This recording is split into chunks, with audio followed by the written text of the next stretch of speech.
166, 170 o kaya na may 186. Sa katunayan, walang permanenteng bilang ng wika, sapagkat ang wika ay dinamiko.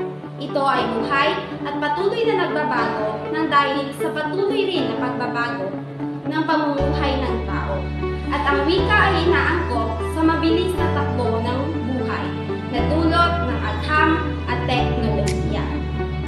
Alam naman nating lahat na ang wika ang pinakamahalagang aspeto ng bawat kultura.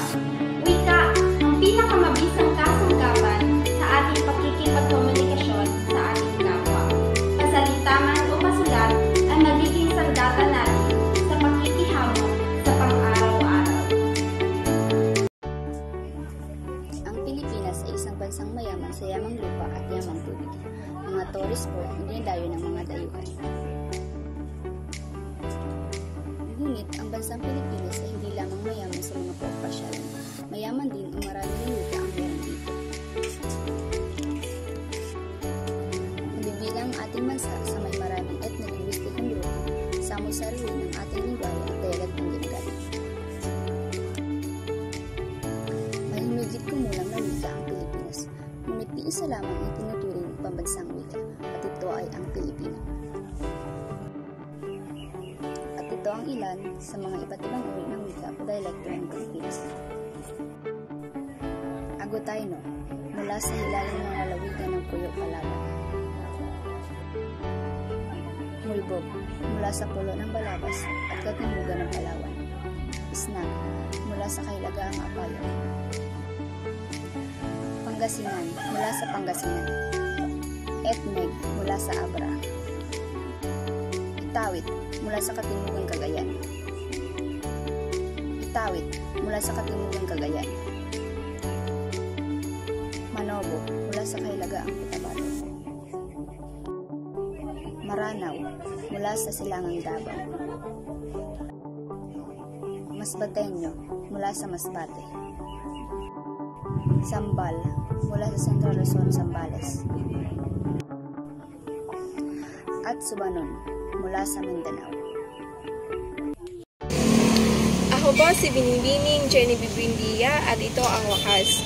Kaysa na dapat natin pahalagahan dahil ito ay pamana ng ating mga ninuno at pairalin pa ito ng husto upang maabutan pa ng ibang henerasyon. Lalong-lalo na sa panahon ngayon na labis nating nakalimutan ang ating pambansang wika, mas minatamis nating magsalita ng Ingles sa pagkakataong maaari naman tayong magtagalog. Hindi kami tumututol bagkos ikinararangal namin na tayong mga Pilipino ay may aking kagalingan sa pagbigkas ng ibang wika.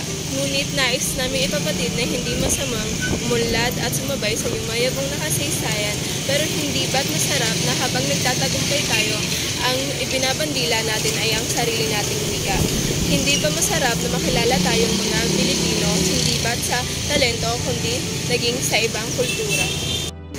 Huwag nating kalimutan ang sinabi ng ating pambansang bayani na si Dr. Jose P. Rizal, ang hindi magmahal sa sariling wika ay mas masahol pa sa malansang isda.